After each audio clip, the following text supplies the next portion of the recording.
Hello student, welcome back to our channel chemistry NEET guide. তো দেখো, আজকের ক্লাসটা মূলত যে সমস্ত স্টুডেন্টরা নিট বা জেই পরীক্ষা দেবে তাদের জন্য এই ক্লাসটা। আজকের ক্লাস আমাদের রাসায়নিক বন্ধন বা কেমিক্যাল বন্ডিং এই চ্যাপ্টারটার উপর। তো এরকম ভিডিও প্রত্যেকটা চ্যাপ্টারের উপরই আসবে।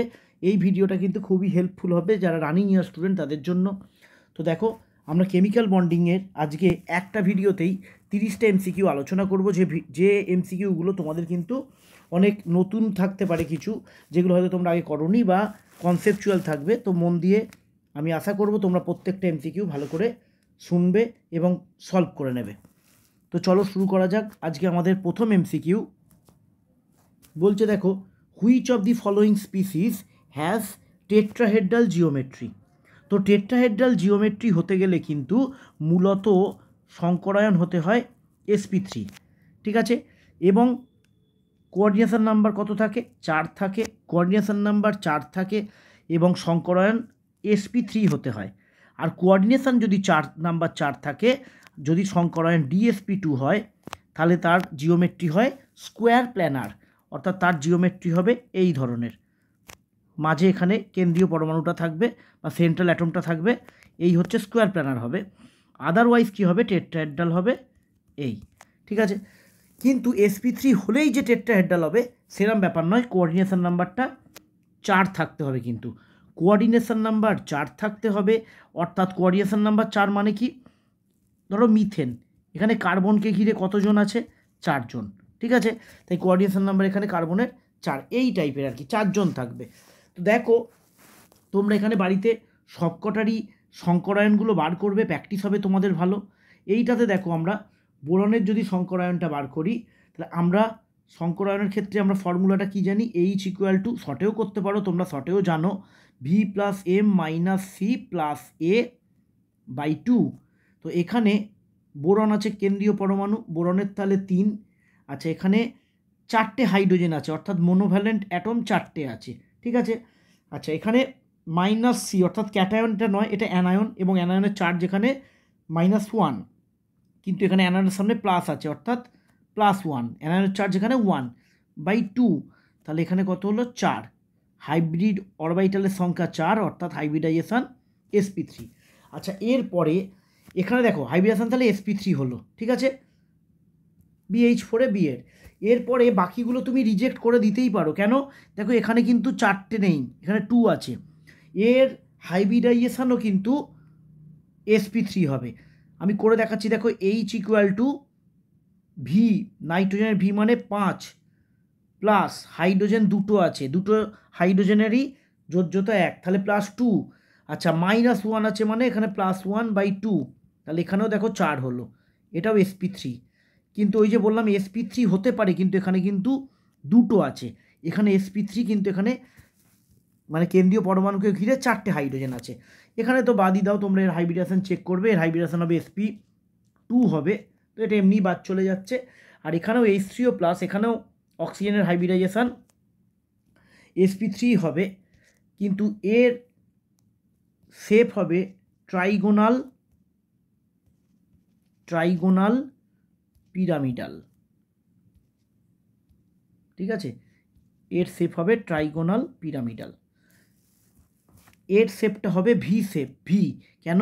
কারণ এখানে নাইট্রোজেনের যে লোন পেয়ার আছে, এই যে লোন পেয়ার আছে, তাই এখানে কিছুটা বেন্ড হয়ে যাবে, বেন্ড হয়ে গিয়ে এখানে ভি শেপ হবে।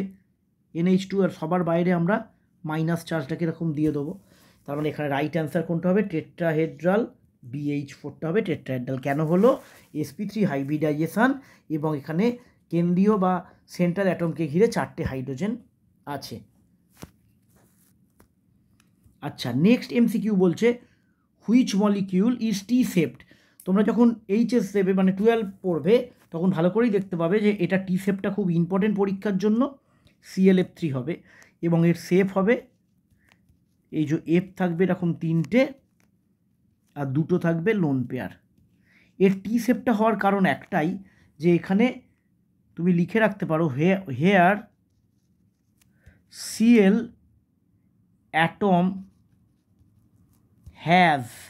Cl atom has sp3 dehybridization and hybridization কতটা লিখলাম না, and 2 LP, loan pair of electrons. ঠিক আছে, অর্থাৎ এখানে হাইব্রিডাইজেশনটা sp3d হলেই যে টি শেপ হবে তা নয়, হাইব্রিডাইজেশনটা sp3d শেপ এবং লোন পেয়ার আছে দুটো, এই লোন পেয়ার দুটো থাকার জন্য এফগুলো এদিকে আর আসতে পারবে না, তাই এর শেপটা হবে পুরো এরকম টি এর মতো। ঠিক আছে, আচ্ছা নেক্সট কোশ্চেন বলছে the pair having similar geometry is. এখানে তোমরা কি করবে, প্রত্যেকটা জোড়ের হাইব্রিডাইজেশন বার করবে। চোখে দেখে যদি বুঝে যাও যে হাইব্রিডাইজেশন আলাদা, তাহলে তাদের আর হাইব্রিডাইজেশন বার করার দরকার নেই। হাইব্রিডাইজেশন যদি সেম হয় এবং ধরো লোন পেয়ারও নেই, একই টাইপের গঠন, এখানে বুঝতেই পারছো বোরন আর অ্যালুমিনিয়াম একই গ্রুপে অবস্থান করছে, তাই এদের দুজনকারই লোন পেয়ার থাকবে না এবং দুজনকারই আমি দেখতে পাচ্ছি sp2 হাইব্রিডাইজড, তাই এখানে জিওমেট্রি সেম হবে এই দুটোর।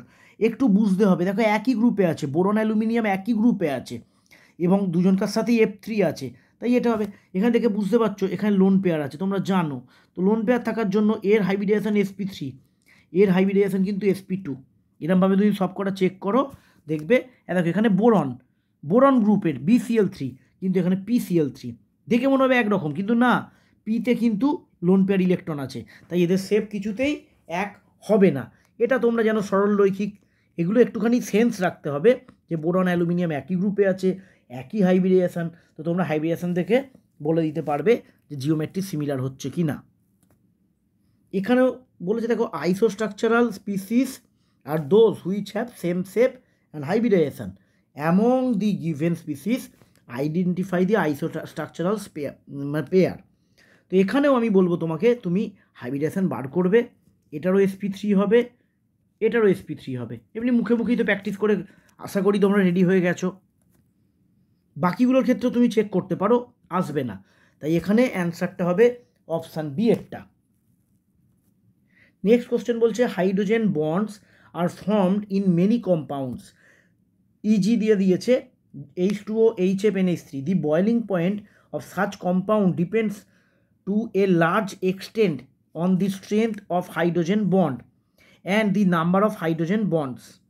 The correct decreasing order of boiling point. দেখো যে যৌগে হাইড্রোজেন বন্ধন বেশি বেশি পরিমাণে হবে এবং শক্তিশালী হবে তার বয়লিং পয়েন্ট জেনারেলি বেশি হবে। ঠিক আছে, তো এখানে আমি দুটো জিনিস তোমাদের বলে দিই, এগুলো একটু মনে রাখবে। HF নয়, সরি,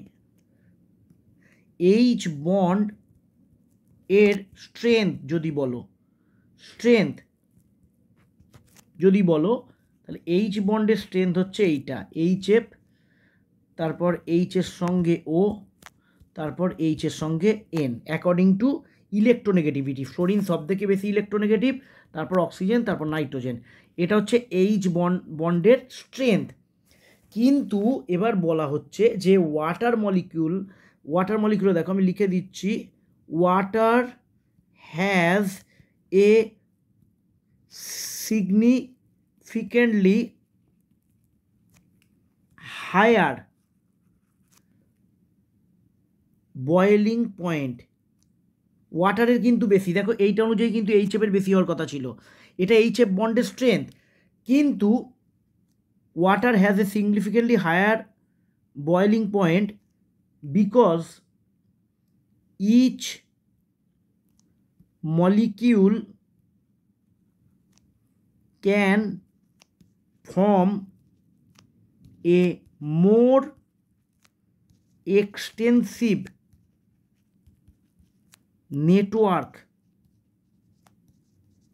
of H bonds. তোমরা জানো জলের, ওয়াটারের একটা মলিকিউলে টোটাল 4টে হাইড্রোজেন বন্ধন হতে পারে, এদিকে একটা,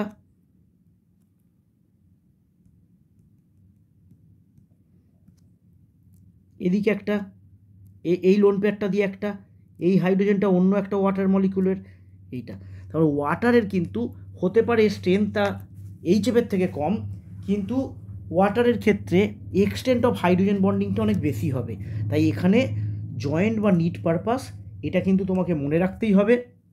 অপশান বিটা এখানে রাইট অ্যান্সার। প্রথমে H2O, তারপরে HF, তারপরে NH3। খুব ভালো একটা কোশ্চেন, আশা করবো তোমরা মনে রাখবে। তারপরে বলছে যে elements whose electronegativities are 1.2 and 3 form কি বন্ড তৈরি করবে। এখানে তোমরা মনে রাখবে যারা বন্ড ফর্ম করছে যে দুটো অ্যাটম তাদের মধ্যে ইলেকট্রোনেগেটিভিটির ডিফারেন্স যদি 1.7 থেকে বেশি হয়, ইলেকট্রোনেগেটিভিটির ডিফারেন্স যদি 1.7 থেকে বেশি হয়, দেন দে ফর্ম আয়নিক বন্ড। ঠিক আছে, যেমন ধরো সাপোজ যে NaCl, এনে মেটাল ইলেকট্রোনেগেটিভিটি খুব কম, Cl এর ইলেকট্রোনেগেটিভিটি বেশি অত্যন্ত, তার মানে এদের ইলেকট্রোনেগেটিভিটি ডিফারেন্সটা অনেকটা বেশি। তো এটা জেনারেলাইজ করা হয়েছে একটা, ইলেকট্রোনেগেটিভিটি ডিফারেন্সটা যদি একটু বেশি হয় তাহলে আয়নিক বন্ড হবে, আর যদি কাছাকাছি হয় তাহলে কোভ্যালেন্ট বন্ড হওয়ার সম্ভাবনা থাকে। আচ্ছা, নেক্সট কোশ্চেন বলেছে which does not show inert pair effect. Inert pair effect দেখাবে না কে? দেখো অ্যান্সারটা আমি লিখে দিলাম। বলা হচ্ছে ইনার্ট পেয়ার এফেক্ট দেখাবে না কারা? বলছে inert pair effect is not noticed for elements having their outer most shell less than 4। মানে বাইরের কক্ষপথটা যদি 4-এর কম হয় তাহলে তারা ইনার্ট পেয়ার এফেক্টটা শো করবে না। অর্থাৎ যে কোনো গ্রুপের নিচের দিকের এলিমেন্টগুলো ইনার্ট পেয়ার এফেক্ট শো করবে। ঠিক আছে, তো এই ইনার্ট পেয়ার এফেক্ট তোমরা কোথায় পড়েছো? দেখবে শিল্ডিং এফেক্ট, আবরণী প্রভাব পড়েছো, সেখানে ইনার্ট পেয়ার এফেক্ট নিশ্চয়ই তোমরা পড়েছো। নেক্সট কোশ্চেন বলছে coordinate bonding is formed as a result of, আমরা এখানে জানি মোটামুটি, donation of electron pair. Electron pair যদি ডোনেট করে তাহলে কোঅর্ডিনেট বন্ড বা ডেটিভ বন্ড তৈরি হয়। যেমন এই যে NH4+ তৈরি হচ্ছে। ঠিক আছে, তো এটা কোঅর্ডিনেট বন্ড এইভাবে তৈরি হয়। পরের কোশ্চেনটা দেখো একটু নতুন ধরনের আছে, বলছে number of non bonding electrons in N2 molecule. তাহলে N2 মলিকিউলের আমরা যদি গঠনটা আঁকি, এই হচ্ছে N2 মলিকিউল। তো 3টে বন্ড করেছে, তার মানে এখানে একটা লোন পেয়ার ইলেকট্রন আছে, এখানে একটা লোন পেয়ার ইলেকট্রন আছে। ঠিক আছে, তো এখানে দেখো বন্ড কটা তৈরি হয়েছে? 3টে। তাহলে এখানে যদি তোমায় বলতো বন্ডিং ইলেকট্রন কটা আছে বা বন্ড পেয়ার কটা আছে, তাহলে বন্ড পেয়ার ইলেকট্রন কতগুলো হচ্ছে? বন্ড পেয়ার ইলেকট্রন হচ্ছে 3টে বন্ড আছে, এক একটা বন্ডে 2টো করে ইলেকট্রন। তাহলে বন্ড পেয়ার ইলেকট্রন মানে পেয়ার বলবো না, বন্ডিং ইলেকট্রন আছে, বন্ডিং ইলেকট্রন, পেয়ারটা বলবো না, বন্ডিং ইলেকট্রন আছে 6টা। আর তোমায় যদি বলে নন বন্ডিং ইলেকট্রন, এখানে 2টো, এখানে 2টো, তাহলে নন বন্ডিং ইলেকট্রন আছে 4টে।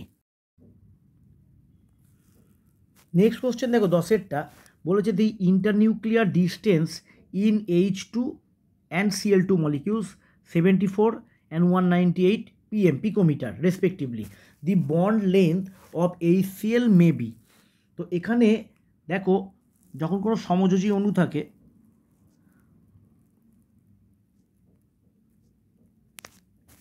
ঠিক আছে, তো এখানে মনে রাখবে RH, এই যে RH2টা দেওয়া আছে, আমরা হাইড্রোজেন পরমাণু যখন রেডিয়াস করব RH, তখন 2টো হাইড্রোজেন আছে H2 অণুতে, 2টো হাইড্রোজেন আছে H2 মলিকিউলে, তো তখন হবে 74/2। 74/2 মানে 37। আর Cl2-র ক্ষেত্রে হবে RCl, হবে RCl, এটা পরমাণু রেডিয়াস কিন্তু 198/2 মানে হচ্ছে 99 pm। ঠিক আছে, এবার যখন HCl হবে তখন দেখো HCl এর ক্ষেত্রে যে বন্ড লেন্থটা হবে সেটা হবে RH প্লাস RCl, অর্থাৎ 99 প্লাস 37 is equal to 136 pm। Next বলেছে দেখো the information in the formation of N2+, the electron is lost from, মানে ইলেকট্রনটা N2-তে যখন থাকে সেখান থেকে একটা ইলেকট্রন তো বেরোয়, একটা ইলেকট্রন বেরিয়ে গিয়ে তৈরি হয় N2+। বলছে এই ইলেকট্রনটা কোথা থেকে বেরোয়? তাহলে আমরা যদি N2-র ক্ষেত্রে ওর এমো ডায়াগ্রামটা করি, মানে ইলেকট্রন বিন্যাসটা করি, তাহলে দেখো হচ্ছে sigma 1s2, sigma star 1s2, sigma 2s2, sigma star 2s2, হয়ে গেল 8টা ইলেকট্রন। আচ্ছা, এরপরে N2-র ক্ষেত্রে আসবে পাই 2px, এখানেও দুটো ইলেকট্রন থাকবে, পাই 2p y, এখানেও দুটো ইলেকট্রন থাকবে, তাহলে 8, 10, 12টা হয়ে গেল। ঠিক আছে, এরপরে যেটা থাকবে সেটা হবে সিগমা 2pz, এখানে দুটো থাকবে, তাহলে দেখো 14টা হয়ে গেল, 2, 4, 6, 8, 10, 12, 14 হয়ে গেল। তাই লাস্ট ইলেকট্রনটা কোথায় আছে? লাস্ট ইলেকট্রন দুটো আছে পাই 2pz এ। এবার N2+ যখন হবে তখন এইখানে সিগমা 2pz এ আছে, তো সিগমা 2pz এ আছে। এবার লাস্ট ইলেকট্রনটা যখন বেরোবে তখন, অর্থাৎ যখন N2+ হয়ে যাবে তখন পুরোটা অ্যাজ ইট ইজ সেম থাকবে, এটা হয়ে যাবে সিগমা 2pz, এখান থেকে একটা ইলেকট্রন বেরিয়ে হয়ে যাবে 1, অর্থাৎ লাস্ট ইলেকট্রনটা বেরোবে সিগমা 2pz থেকে। তো এখানে কোন অরবিটাল থেকে বেরোবে? অপশান এ আছে এ সিগমা অরবিটাল থেকে বেরোবে।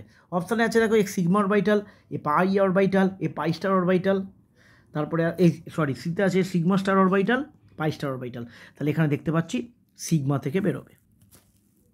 নেক্সট কোশ্চেন বলেছে the hybridisation of P in phosphate ion is the same as, তাহলে ফসফেট আয়নে পি এর হাইব্রিডাইজেশন আমরা আগে বার করি। ফসফরাসের ক্ষেত্রে বাইরের কক্ষপথে কটা ইলেকট্রন আছে? 5টা। আচ্ছা, তারপরে অক্সিজেনের ভ্যালেন্সি হচ্ছে 2, তাই অক্সিজেনকে আমরা ধরবো না। আচ্ছা, এখানে আছে অ্যানায়ন, তাই অ্যানায়নের ক্ষেত্রে অ্যানায়নের আগে দেখবে প্লাস বসে ফর্মুলায়, এর আগে করিয়েছি বা তোমরা জানো, তাহলে এখানে হাইব্রিডাইজেশন হবে sp3। আচ্ছা, এরপর তোমরা কি করবে? এই সবকটার হাইব্রিডাইজেশন নিজে নিজে বার করবে। এখানে দেখবে অপশান ডিটা রাইট অ্যান্সার হবে, SO3 2-। কেন রাইট অ্যান্সার হবে? এক্ষেত্রে এইচটা হবে, দেখো সালফারের বাইরের কক্ষে 6টা ইলেকট্রন আছে, আর 2- বলে এখানে দুটো যোগ হলো বাই 2, অক্সিজেনটাকে আমরা ধরবো না, তার মানে এখানে হলো 4। বাকিগুলো করবে, দেখবে বাকিগুলো হবে না। ঠিক আছে, বাকিগুলো ICl4-এর ক্ষেত্রে দেখবে 6 আসবে এইচের মানটা, sp3d2 হবে। ঠিক আছে, আচ্ছা SO3 আছে, SO3-র ক্ষেত্রে কি হবে? SO3-র ক্ষেত্রেও আসবে 6/2, মানে আসবে 3, এখানে দেখবে হবে sp2। তো এইভাবে তোমরা বাকি সবগুলোই করতে পারো, NO3- করতে পারো, সবগুলো করতে পারো, চেক করে নেবে। নেক্সট কোশ্চেন আছে অ্যালাইল আইসোসায়ানাইড হ্যাজ, আচ্ছা অ্যালাইল গ্রুপ অর্গ্যানিকে তোমরা নিশ্চয়ই পড়বে।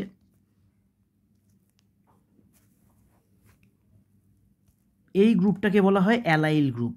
এবার অ্যালাইলে বলেছে, অ্যালাইলে আইসোসায়ানাইড বলেছে, এইটা তোমরা আইসোসায়ানাইডটাকে কেটে একটু কারেকশান করে নাও, অ্যালাইল সায়ানাইড। তো এখানে অপশানটা নিলে অসুবিধা হবে, অ্যালাইল সায়ানাইড। তো অ্যালাইল সায়ানাইডের এই গ্রুপটাকে আমরা বলি অ্যালাইল গ্রুপ। ঠিক আছে, যদি এখানে ক্লোরিন থাকতো তাহলে এটার নাম হতো অ্যালাইল ক্লোরাইড। অর্থাৎ তোমরা কি শিখলে? তোমরা শিখলে যে এই যে গ্রুপটা, অর্থাৎ ডবল বন্ড থাকবে, তার পাশে যদি একটা CH2 থাকে, দিয়ে একটা হাত ফাঁকা থাকে, তাহলে এই গ্রুপটাকে বলা হয় অ্যালাইল গ্রুপ। এবার এখানে বলেছে অ্যালাইল সায়ানাইড, সায়ানাইড মানে CN মানে CNটা এইভাবে থাকে। ঠিক আছে, এইবার এখানে বলেছে কতগুলো সিগমা বন্ড, কতগুলো পাই বন্ড থাকবে। দেখো এখানে দুটো দেখতে পাচ্ছ সিঙ্গেল বন্ড আছে, আমরা এবার তাহলে একটু ভেঙে ভেঙে যদি লিখি তাহলে আমাদের বোঝাতে একটু সুবিধা হবে। এখানে দেখো দুটো হাইড্রোজেন আছে, এখানে দেখো একটা হাইড্রোজেন আছে, এখানেও দেখো দুটো হাইড্রোজেন আছে। এবার এই সিঙ্গেল বন্ড মানে মনে রাখবে সিগমা বন্ড, আর ডবল বন্ড মানে একটা সিগমা একটা পাই, এটাও সিগমা, এটাও সিগমা, এটাও সিগমা, এটাও সিগমা, এটাও সিগমা। ট্রিপল বন্ড মানে একটা সিগমা দুটো পাই। ঠিক আছে, তাহলে এখানে দেখো সিগমা বন্ড কতগুলো হলো? 1, 2, 3, 4, 5, 6, 7, 8, 9, 9টা সিগমা বন্ড। আর পাই বন্ড হলো 1, 2, 3টে পাই বন্ড। এবং এখানে নাইট্রোজেনে কিন্তু একটা লোন পেয়ার ইলেকট্রন আছে। ঠিক আছে, এখানে তাহলে নাইট্রোজেনে একটা কিন্তু লোন পেয়ার ইলেকট্রন আছে, যেটাকে আমরা বলছি নন বন্ডিং ইলেকট্রনস। তাহলে এখানে লক্ষ্য করে দেখো অপশান সি এরটা আমাদের রাইট অ্যান্সার। 9টা সিগমা বন্ড, 3টে পাই বন্ড, আর 2 নন বন্ডিং ইলেকট্রনস, এই দুটো হচ্ছে 2 নন বন্ডিং ইলেকট্রনস। তাহলে অপশান সি এরটা রাইট অ্যান্সার। নেক্সট কোশ্চেন বলেছে which one is most ionic, কোনটা সব থেকে বেশি আয়নিক, ঠিক আছে। তো এখানে মনে রাখবে লোয়েস্ট অক্সিডেশন স্টেট আর মোর আয়নিক, কি বললাম, লোয়েস্ট অক্সিডেশন স্টেট, ঠিক আছে, স্টেটস আর মোর আয়নিক, অর্থাৎ যেখানে অক্সিডেশন স্টেটটা সবথেকে কম থাকবে সেটা সবথেকে বেশি আয়নিক হবে। অক্সিডেশন নাম্বার যদি বেশি হয় তাহলে অক্সাইডের ক্ষেত্রে অক্সিডেশন নাম্বারটা যদি বেশি হয় সেটা কম আয়নিক হবে, অক্সিডেশন নাম্বার যদি কম হয় তাহলে সেটা বেশি আয়নিক হবে। তাহলে খেয়াল করে দেখো এখানে অক্সিডেশন স্টেট হচ্ছে +2, বাকিগুলো তুমি বার করতেই পারো, হ্যাঁ, +6 বা বাকিগুলো বার করতে পারো। এটার হচ্ছে লোয়েস্ট অক্সিডেশন স্টেট, MnOর oxidation state lowest, the lowest oxidation states are more ionic, তাহলে এইটা হচ্ছে সবথেকে বেশি আয়নিক। আচ্ছা, নেক্সট কোশ্চেন, এই কোশ্চেনটাতে একটু এডিট হবে, এডিটটা একটু দেখে নাও। ট্রিপল বন্ডটা টাইপে আনা যায়নি বলে এই ধারেরটায় আমি পেন চালাচ্ছি, নীলকালি দিয়ে করছি যাতে বুঝতে পারো, এটা ট্রিপল বন্ড হবে, এটা তোমরা একটু ট্রিপল বন্ড করে নেবে, ঠিক আছে। তো ওইটা শুধু ট্রিপল বন্ড করে নেবে, তাহলেই বাদ বাকি সব ঠিক আছে। তো এখানে বলেছে ইন দি কম্পাউন্ড, হ্যাঁ, এই কম্পাউন্ডটাতে বলেছে দি C2 and C3 bond is of the type. এবার এখানে তোমার কনফিউশন তৈরি হবে যে C2 কোনটা আর C3 কোনটা। অর্গ্যানিক পড়া হয়ে গেলে তোমাদের কনফিউশনটা থাকবে না, যে যদি অর্গ্যানিক না পড়া হয়ে গিয়ে থাকে তাহলে একটু কনফিউশন থাকবে। মনে রাখবে ডবল বন্ড আর ট্রিপল বন্ডের পজিশান যদি সেম হয়, অর্থাৎ দেখো এখানে 1 নম্বর কার্বনে ডবল বন্ড আছে, এদিকেও 1 নম্বর কার্বনে ট্রিপল বন্ড আছে, যদি হয় তাহলে নাম্বারিংটা অলওয়েজ 1 নম্বর কার্বনের এই ডবল বন্ডের কাছ থেকে করতে হয়, যদি সেম পজিশান হয়। আদার্স তোমরা ইউপ্যাক নামে নিশ্চয়ই শিখেছো বা শিখে যাবে। তো নাম্বারিংটা এখানে এই রকম হবে। এবার এটা ডবল বন্ড আছে, তাই এটা হচ্ছে sp2, এটাও ডবল বন্ড আছে sp2, 3 নম্বর কার্বনটা sp3, দেখো আমরা পেয়ে গেছি C2 আর C3, C2 হচ্ছে sp2 আর C3 হচ্ছে sp3, তাহলে এখানে আমাদের রাইট অ্যান্সার হচ্ছে option D, sp2 sp3, option ডিটা হচ্ছে রাইট অ্যান্সার। আচ্ছা, নেক্সট কোশ্চেন বলেছে lattice energy is maximum in, lattice energy সব থেকে ম্যাক্সিমাম কোথায়, রাইট অ্যান্সার হবে AgBr, Ag প্লাসেরও আকারটা একটু বড়, Br মাইনাসেরও আকারটা বড়, তাই এদের স্ট্রং ল্যাটিস তৈরি করবে, এদের ল্যাটিস এনার্জিটা ম্যাক্সিমাম হবে, সব থেকে বেশি হবে। নেক্সট কোশ্চেন বলেছে দি স্ট্রাকচার অফ XeF4 ইজ, দেখো এখানে আমি অ্যান্সারটাও তোমার ডিটেলসে লিখে দিয়েছি এখানে, তাহলে এখানে স্ট্রাকচার অফ XeF4 আমি লিখে দিয়েছি, দেখো XeF4 has sp3d2 hybridization, sp3d2 আমি শর্টে লিখেছি একটু, হাইব্রিডাইজেশন মানে এখানে Xe হাইব্রিডাইজেশন হচ্ছে sp3d2, Xe atom having 2 lone pair of electrons, মানে এই 4টে বন্ড করার পরেও দেখো Xe মানে হচ্ছে নিষ্ক্রিয় Xe, তো এদের বাইরে কক্ষপথে কটা ইলেকট্রন থেকে 8টা, তো 8টার মধ্যে বন্ড করেছে কটা, 4টে, তার মানে 2টো নিষ্ক্রিয় ইলেকট্রন মানে নিঃসঙ্গ ইলেকট্রন জোড় আছে, তো সেটাই লেখা হচ্ছে Xe atom having 2 lone pair of electron, 2টো লোন পেয়ার অফ ইলেকট্রন থাকার জন্য, and thus octahedral geometry changes to square planar due to lone pair effect. এটা একটু স্পেশাল, তোমরা হয়তো অনেক কিছুই জানো না। অক্টাহেড্রাল জিওমেট্রি মানে এই হচ্ছে অক্টাহেড্রাল জিওমেট্রি, এই 6টা যদি থাকে এই রকম, এই 4 দিকে 4টে আর 2টো, তাহলে এর অক্টাহেড্রাল হতে পারতো যদি লোন পেয়ারের জায়গায় আরও 2টো ফ্লোরিন থাকতো, তাহলে অক্টাহেড্রাল হতো, কিন্তু এই লোন পেয়ারগুলো থাকার জন্য XeF4টা এটা হয়ে যাচ্ছে আমাদের স্কোয়ার প্ল্যানার, অর্থাৎ এখানে অপশান সিটা রাইট, এটা একটু ব্যতিক্রমী তাই জন্যই এটা দেওয়া হয়েছে, একটু মনে রেখো এটা স্কোয়ার প্ল্যানার হবে। নেক্সট আছে 18 কোশ্চেনটা বলেছে the bond order of NO is 2.5 and while that in NO plus is 3, which statement is true for this 2 species, এই দুটোর ক্ষেত্রে কোন স্টেটমেন্টটা সঠিক। তো এখানে বলেছে বন্ড লেন্থ ইজ আনপ্রেডিক্টেবল, না দেখো আমরা কিন্তু বন্ড অর্ডার থেকে বন্ড লেন্থ প্রেডিক্ট করতে পারি, কার বন্ড লেন্থ বেশি কার বন্ড লেন্থ কম। নেক্সট বলেছে bond length in NO is greater than the NO plus, তার মানে বলছে NOর বন্ড লেন্থটা NO প্লাসের থেকে বড়। দেখো আমরা জানি যে বন্ড লেন্থের সঙ্গে বন্ড অর্ডারের একটা ব্যস্তানুপাতিক সম্পর্ক আছে, মানে larger the bond order smaller is the bond length, কি বললাম লার্জার দি বন্ড অর্ডার, বন্ড অর্ডার যত বেশি হবে, larger the bond order smaller is the bond length. তাহলে বন্ড অর্ডার বাড়লে বন্ড লেন্থ কমবে। এখানে কি বলেছে, bond length of NO is greater. দেখো এনোর বন্ড অর্ডার কম, তাই এনোর বন্ড লেন্থটা গ্রেটার, এটা রাইট, এটা রাইট। তাই বাদ বাকিগুলো দেখতে পারো, বাদ বাকিগুলো রং স্টেটমেন্ট। আচ্ছা নেক্সট বলছে, in which of the following molecules or ions are all bonds not equal, সব কটা বন্ড ইকুয়াল নয়। মানে ধরো মিথেন, আমি সাপোজ বলছি মিথেন, মিথেনের তো 4টে বন্ড, এখানে কোশ্চেনটা বলছে যে কোনটার ক্ষেত্রে এই 4টে বন্ডই ইকুয়াল নয়, মানে বন্ড লেন্থ বলো বা বন্ড অ্যাঙ্গেল বা এই জাতীয় ইকুয়াল নয়। এখানে মনে রাখবে এটা একটা স্পেশাল যৌগ SF4, SF4টা হচ্ছে একটা স্পেশাল যৌগ। এখানে এসের sp3 ডিহাইব্রিডাইজেশন, ঠিক আছে, sp3 d hybridisation, thus it contains 2 axial bond আর 2 ইকুইটোরিয়াল বন্ড। অর্থাৎ SF4 এর গঠনটা যদি আমরা একটু দেখি, তাহলে SF4 এর গঠনটা এখানটায় দেখাচ্ছি, এই তো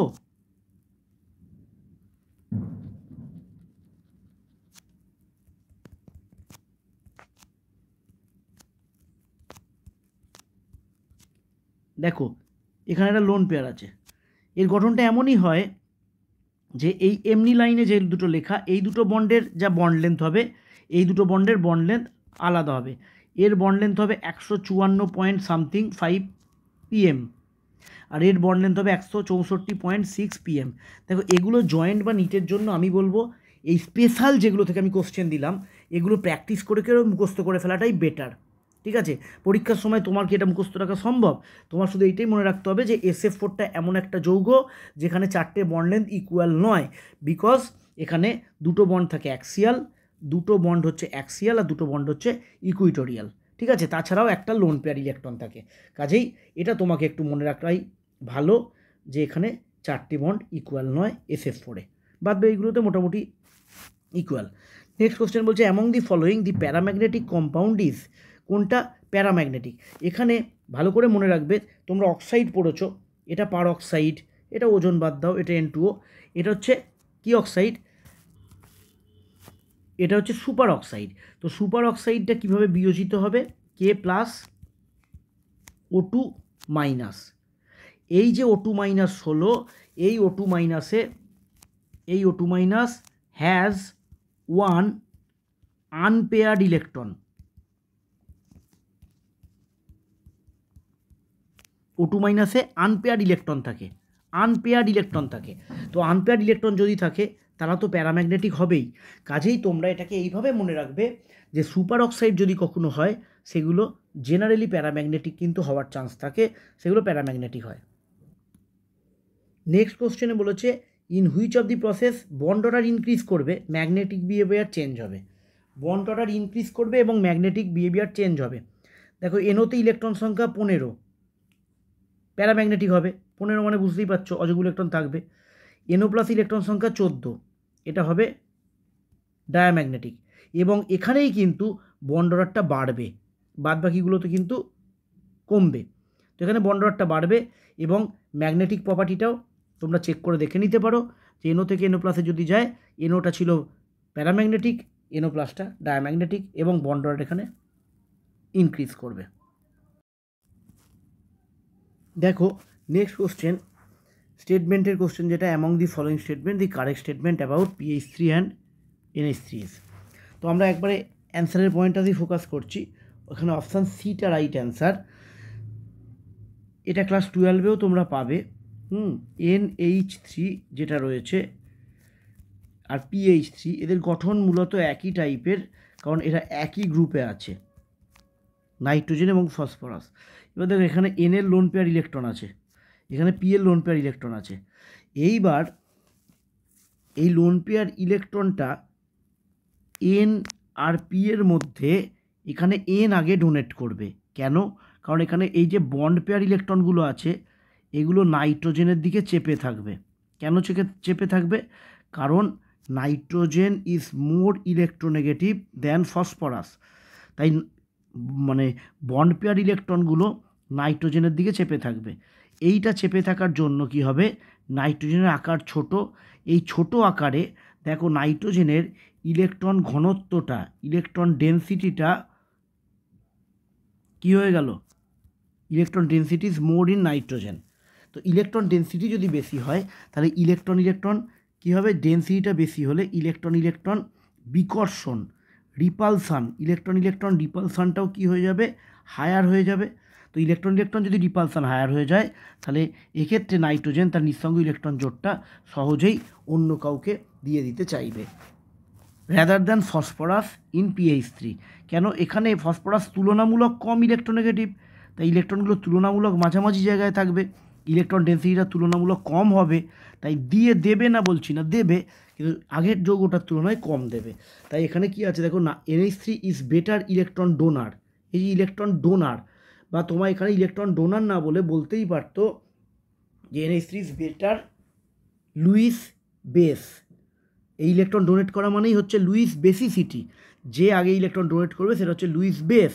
তাই এখানে বলছে NH3 is better electron donor because the lone pair of electron occupies sp3 orbital and more directional, মানে এটা ডাইরেক্ট হয়েই আছে ডোনেট করার জন্য। বাকি স্টেটমেন্টগুলোও আমরা নিশ্চয়ই বাড়িতে পড়বো, দিয়ে চেক করব। আচ্ছা, নেক্সট কোশ্চেন 23-এরটা, ইন অ্যালিন জাতীয় যৌগে, আমরা অ্যালিন জাতীয় যৌগ যদি না জেনে থাকি আমি বলে দিচ্ছি, ইন অ্যালিন C3H4, দেখো C3H4 অর্গ্যানিকে নিশ্চয়ই তোমরা পড়বে বা পড়েছো। C3H4-এ দুটো স্ট্রাকচার হতে পারে। এখানে যদি আমি ট্রিপল বন্ড দিয়ে দিই তাহলে এখানে একটা হাইড্রোজেন, এখানে 3টে হাইড্রোজেন, এটাও C3H4 যোগ করে দেখো, আর একটা কম্বিনেশন হতে পারে এইটা, এটাও C3H4, ঠিক আছে। অ্যালিন যৌগ বলা হয়, এই কার্বনটায় দেখো দুদিকে ডবল বন্ড আছে, এই দুদিকে ডবল বন্ড থাকলে এদেরকে বলা হয় অ্যালিন, ঠিক আছে। তার মানে এখানে এইটা বলেনি, এখানে আমাদের এইটা বলেছে, এটা হচ্ছে অ্যালিন যৌগ। বলেছে অ্যালিন যৌগে the types of hybridisation of the carbon atom is, কী কী হাইব্রিডাইজেশন দেখা যায়, আমি আরেকবার ভেঙে লিখছি, ঠিক আছে। তো এখানে এই কার্বনটার হাইব্রিডাইজেশন হচ্ছে sp2, এই কার্বনটারও হাইব্রিডাইজেশন sp2। কেন sp2 ভেঙে দেখাচ্ছি, কেন sp2, দেখো এখানে H2 ছিল, তাহলে আমি এই দুটোকে ভেঙে দেখালাম, এখানেও H2 ছিল, আমি এই দুটোকে ভেঙে দেখালাম। তো সিগমা বন্ডের সংখ্যা চিন্তা করো, ওপরটা 1, এটা একটা 2, এটা একটা সিগমা একটা পাই, তাহলে কতগুলো সিগমা বন্ড আছে, 3টে সিগমা বন্ড, মানে H-এর মান কত, 3। এইটাতেও সেম 3টে। এবার মাঝেরটাও দেখো, একটা সিগমা একটা পাই, এদিকেও একটা সিগমা একটা পাই, তাহলে এখানে কটা সিগমা আছে, দুটো, তাই দুটো সিগমা হলে H-টা 2 হবে, হাইব্রিডাইজেশন কি হবে, sp হবে। অর্থাৎ এখানে রাইট অ্যান্সার যেটা হবে সেটা হচ্ছে মাঝের কার্বনটা sp আর ধারের কার্বন দুটো sp2, অর্থাৎ sp আর sp2, অর্থাৎ এখানে বিটা হবে রাইট অ্যান্সার। নেক্সট কোশ্চেন হচ্ছে দি শেপ অফ XCO2F2। এখানে দেখবে আমি এই কোশ্চেন সেটটায় যে কটা শেপ দিয়েছি এগুলো একটু অড টাইপের শেপ, এবং ক্লাস 11-এ হয়তো এগুলো অসুবিধা হবে, কিন্তু এখন থেকে তুমি যদি একটু আইডিয়া রাখো তাহলে ক্লাস 12-এ গিয়ে বা জয়েন্ট নিটে গিয়ে তোমার সুবিধা হবে। তো এই XeO2F2 এর শেপটা হচ্ছে সিস টাইপের শেপ, ঢেকির মতো, ঠিক আছে। তো এগুলো মুখস্থ ছাড়া তো একটু উপায় নেই, কিছু করার নেই, এগুলো একটুখানি মনে রাখতে হবে। এর শেপটা হচ্ছে কিছুটা এই রকম, তোমরা ঢেকি জানো,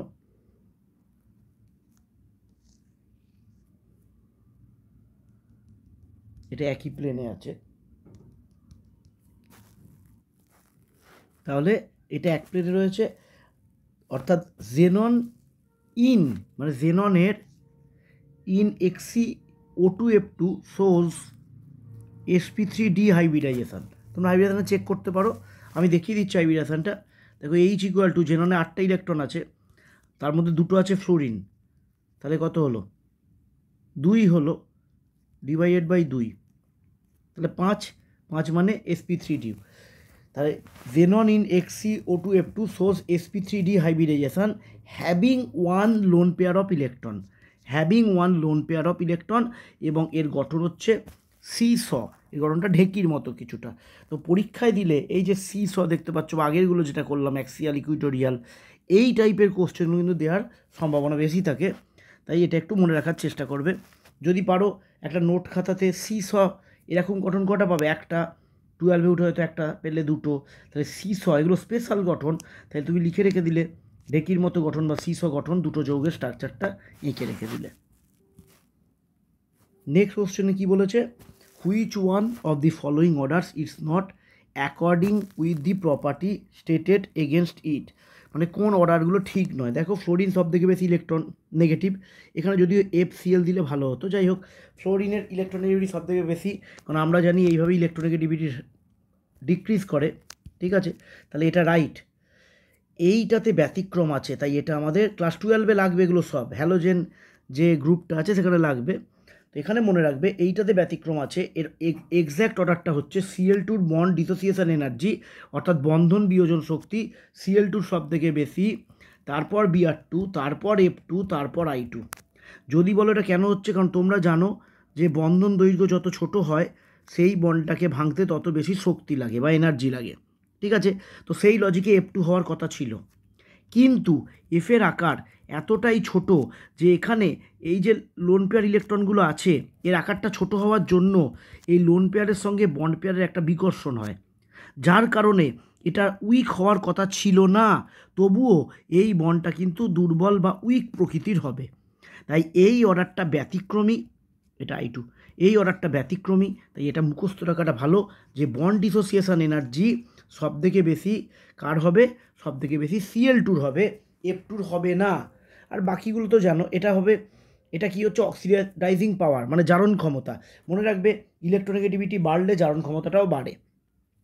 আচ্ছা অ্যাসিডিক প্রপার্টিটা তোমরা যদি বোঝাই, এটাও কারেক্ট অর্ডার। কেন কারেক্ট অর্ডার, কারণ অ্যাসিডিক অর্ডারে আয়োডিনের আকারটা বড়, ঠিক আছে, আমি দুটো দিয়ে দেখাচ্ছি বা এফটা দেখাচ্ছি, মাঝেরগুলো দেখালাম না, আয়োডিন আকারটা বড়, তাহলে এই বন্ড লেন্থটা কী হচ্ছে সব থেকে দৈর্ঘ্যে বড়, দীর্ঘ বন্ড, দীর্ঘ হলেই এই বন্ডটা কী হবে, তুলনামূলক একদম দুর্বল হবে। দুর্বল যদি হয়ে যায় তাহলে এই বন্ডটা ভেঙে গিয়ে সব থেকে দ্রুত H+ আয়ন ত্যাগ করবে, তাই এটা সব থেকে বেস্ট অ্যাসিড এই চারটের মধ্যে, ঠিক আছে। আর এফের আকার ছোট, বন্ডটা তুলনামূলক কী হয়ে যাবে, শক্তিশালী। এটা কিন্তু F2 নয়, এটা HF, এখানে কোনো ব্যতিক্রম হবে না, বন্ডটা শক্তিশালী হবে। তাছাড়াও তোমরা জানো HF-এর মধ্যে হাইড্রোজেন বন্ধন কাজ করে, হাইড্রোজেন বন্ধন কাজ করলে এখানে কিন্তু এই বন্ডটা তুলনামূলক অনেক শক্তিশালী হয়ে যাচ্ছে, তাই এখান থেকে সহজে H+ পাওয়া যাবে না, ঠিক আছে। নেক্সট কোশ্চেন দেওয়া আছে, which of the following possess maximum hydration energy, কার হাইড্রেশন এনার্জি সব থেকে বেশি। মনে রাখবে হাইড্রেশন এনার্জি কী সের উপর নির্ভর করে, ক্যাটায়নের সাইজ যত ছোট হবে, স্মল হবে, তত তার হাইড্রেশন ভালো হবে, হাইড্রেশন এনার্জিও তার তত ভালো হবে। দেখো এখানে এরা সবাই একই গ্রুপে আছে, একই গ্রুপে থাকার ফলে আমাদের তুলনা করতে সুবিধা হলো। Mg2+, ঠিক আছে, Ba আছে, ক্যালসিয়ামটা দেয়নি, স্ট্রনসিয়াম, রেডিয়াম এগুলো দেওয়া আছে এইভাবে, হ্যাঁ। তো এখানে দেখবে Mg2+-এর আকার সব থেকে ছোটো, Mg2+-এর আকার সব থেকে ছোটো হওয়ার জন্য এর হাইড্রেশান সব থেকে ভালো হবে এখানে। নেক্সট কোশ্চেনে বলেছে ও বন্ড লেন্থের কারেক্ট অর্ডারটা কোনটা হবে, মানে কার ও বন্ড লেন্থ বড়ো কার ছোটো, এইটা স্ট্রাকচার জানতে হবে। অক্সিজেনের স্ট্রাকচার দেখো ও ডবল বন্ড, ঠিক আছে। আচ্ছা ওজনের স্ট্রাকচার হচ্ছে ও একদিকে ডবল বন্ড আছে, একদিকে আছে সিঙ্গেল বন্ড, এখানে ওয়ের মাথায় মাইনাস, এখানে ওয়ের মাথায় প্লাস, ঠিক আছে। আর আমরা যদি বলি H2O2, এটা কিছুটা তোমরা পড়েছো, বইয়ের মতো স্ট্রাকচার হবে, একই প্লেনে লিখতে পারি, তবে জাস্ট দেখাচ্ছি। তাহলে এখানে সিঙ্গেল বন্ড, এখানে ওটা হচ্ছে পিওর সিঙ্গেল বন্ড, ঠিক আছে। এখানে কিন্তু দেখো রেজোনেন্স হতে পারে, তার মানে এখানে এই ও বন্ডটাকে আমরা বলবো আংশিক দ্বিবন্ধন বা পার্সিয়াল ডবল বন্ড, রেজোনেন্স হচ্ছে পার্সিয়াল ডবল বন্ড, মানে পুরোপুরি এক বন্ড নয়, দু বন্ড নয়। আর এটা হচ্ছে পিওর ডবল বন্ড, এটা হচ্ছে পিওর ডবল বন্ড, ঠিক আছে। এবার আমরা কি জানি, আমরা জানি সিঙ্গেল বন্ডের দৈর্ঘ্য সব থেকে বড় হয়, তারপর ডবল বন্ড, তারপর ট্রিপল বন্ড। তাহলে এখানে পিওর সিঙ্গেল বন্ড কোনটা আছে, দেখো H2O2-তে ওটা হচ্ছে পিওর সিঙ্গেল বন্ড, ঠিক আছে। তার মানে H2O2-র বন্ড লেন্থ সব থেকে বড়, ও বন্ড লেন্থ সব থেকে বড়, পিওর। আচ্ছা, এখানে দেখো এটা পিওর ডবল বন্ড, কিন্তু এইটাতে দেখো ডবল বন্ড নয়, সিঙ্গেল বন্ড নয়, মানে সিঙ্গেল বন্ড নয় কিন্তু আবার ডবল বন্ড নয়, তাহলে মাঝামাঝি জায়গায় আছে, তাহলে এটা সেকেন্ড পজিশনে যাবে। তারপরে তাহলে গেল O3, আর এটা হচ্ছে pure double bond. Pure double bond মানে ডবল বন্ডের আকারটা ছোট হয়, সিঙ্গেল বন্ডের আকারটা বড় হয়। সিঙ্গেল বন্ডের আকারটা বড় হওয়ার জন্য মানে লেন্থটা বড় হয়, লেন্থটা সিঙ্গেল বন্ডের লেন্থটা বড় হওয়ার জন্য এ সব থেকে বেশি, আর ডবল বন্ড হওয়ার জন্য এ সব থেকে কম, আর O3টা মাঝামাঝি আছে বলে এটা মাঝামাঝি। তাহলে H2O2 সব থেকে বড়, তারপরে O3, তারপরে O2। তাহলে এখানে সঠিক অ্যান্সার কোন অপশানটায় পাচ্ছি আমরা, অপশান ডিতে পাচ্ছি। নেক্সট কোশ্চেন বলছে which of the following oxides is not expected to react with sodium hydroxide, অর্থাৎ বলেছে সোডিয়াম হাইড্রক্সাইডের সঙ্গে কোনটা রিয়্যাক্ট করবে না। দেখো সোডিয়াম হাইড্রক্সাইড আমরা জানি ক্ষারীয় অক্সাইড, OH- আছে, তো ক্ষারের সঙ্গে বিক্রিয়া করে না, ক্ষার অ্যাসিডের সঙ্গে বিক্রিয়া করে, ঠিক আছে। তাহলে এখানে আমি দেখতে পাচ্ছি বেসিক নেচার কার আছে, CaO, এই অক্সাইড হচ্ছে is in basic in nature, তো এটা হচ্ছে একটা বেসিক অক্সাইড। তো এ বেসিক অক্সাইড হওয়ার জন্য এ কিন্তু NaOH-এর সঙ্গে বিক্রিয়া করবে না। তুলনামূলক বাকিগুলো হয় উভধর্মী, এটা উভধর্মী, বা ধরো আম্লিক অক্সাইড আছে, তারা রিয়াকশান করবে NaOH-এর সঙ্গে, কিন্তু ক্ষারীয় অক্সাইডের সঙ্গে বিক্রিয়া কখনোই করবে না। নেক্সট কোশ্চেন আছে দেখো, the molecule having smallest bond angle, কার বন্ড অ্যাঙ্গেল সব থেকে কম হবে, AsCl3, SbCl3, PCl3, NCl3। তো আমরা যদি এদের গঠনটা একটু আঁকি তাহলে দেখো NCl3-র গঠন হচ্ছে এই টাইপের, সবাইকার গঠন একই রকম হবে, কারণ এরা একই গ্রুপের মৌল, নাইট্রোজেন, ফসফরাস, আর্সেনিক, অ্যান্টিমনি, ঠিক আছে। আচ্ছা, আমি ছোটোটা আঁকলাম আর একটা আঁকলাম বড়োটা, বাকিগুলো একই রকম হবে সবই, এখানেও লোন পেয়ার আছে, ঠিক আছে। এইবার ওপর থেকে নিচের দিকে তুমি যখন যাবে তত ইলেকট্রোনেগেটিভিটি কী হবে, ইলেকট্রোনেগেটিভিটি হ্রাস পাবে, কমবে, ডিক্রিজ করবে, কমবে। তাহলে এখানে নাইট্রোজেন ইলেকট্রোনেগেটিভিটি বেশি, ইলেকট্রোনেগেটিভিটি বেশি হওয়ার জন্য বন্ধন ইলেকট্রন জোড়গুলো নাইট্রোজেনের দিকে চেপে থাকবে। এবার দেখো এখানে প্রত্যেকের ক্ষেত্রেই এটা অতটা চেপে রইল না, প্রত্যেকের ক্ষেত্রেই দেখো এই লোন পেয়ারের সঙ্গে বন্ড পেয়ারের একটা রিপালসান প্রত্যেকের ক্ষেত্রেই আছে, সেটা এর ক্ষেত্রেও আছে, এখানেও আছে, ঠিক আছে। কিন্তু এখানে NCl3-র ক্ষেত্রে বন্ড পেয়ারগুলো এত কাছাকাছি চলে এলো যে এদের মধ্যে একটা খুব বড় বিকর্ষণ বল কাজ করবে। এখানে দেখো দূরে আছে, এখানেও বিকর্ষণ হবে, এই বিকর্ষণটাকে বলছি BP বিকর্ষণ, বন্ড পেয়ার বিকর্ষণ। এখানে বন্ড পেয়ার বিকর্ষণটা কম হবে, এখানে বন্ড পেয়ার বিকর্ষণটা সব থেকে বেশি হবে, BP বিকর্ষণ। মাঝেরগুলো আর লিখলাম না, মাঝেরগুলো মাঝামাঝি হবে, ঠিক আছে। তাহলে বন্ড পেয়ার বিকর্ষণটা এখানে কী হচ্ছে, সব থেকে বেশি, তো যত বেশি হবে তত এই বন্ড অ্যাঙ্গেলটা কী হবে, বেড়ে যাবে, মানে যেটা একটু কম থাকার কথা হলো দূরে চলে গেল, বন্ড অ্যাঙ্গেলটা বেড়ে গেল। আর এখানে বন্ড পেয়ার বিকর্ষণটা কম বলে এখানে বন্ড অ্যাঙ্গেলটা বাড়বে না, তাই এর বন্ড অ্যাঙ্গেল এখানে সব থেকে কম হবে, স্মলেস্ট বন্ড অ্যাঙ্গেল হবে, কেন, মানে বিকর্ষণটা সব থেকে কম, এরা ঠেলে, এইখানে দেখো ঠেলে পাঠিয়ে দিচ্ছে, বেশি বিকর্ষণ। তাই একটা জিনিস মনে রাখবে, যখন কোনো যৌগ থাকবে কেন্দ্রীয় পরমাণুর ইলেকট্রোনেগেটিভিটি যত কম হবে, তত বন্ড অ্যাঙ্গেলটা কম হবে, কারণ হচ্ছে এইটা। তাহলে এখানে রাইট অ্যান্সার হচ্ছে SbCl3। আচ্ছা, নেক্সট কোশ্চেনটা থেকে নতুন ধরনের জিনিস শিখবে তোমরা, ডাইপোল মোমেন্ট হয়তো অনেকেই জানো, for which of the following molecule significant mu not equal to 0, মানে মিউটা 0 হবে না, ঠিক আছে। তো এখানে দেখো এই যে CN দেখতে পাচ্ছ, এই CN মানে কিন্তু C∼ বন্ড N, এটা কিন্তু একটাই পরমাণু, এখানে OH মানে কিন্তু O বন্ড H, ঠিক আছে? তো এদের স্ট্রাকচারগুলোকে আমি আরেকটু অন্যরকমভাবে এঁকে তোমাদের দেখাচ্ছি। দেখো,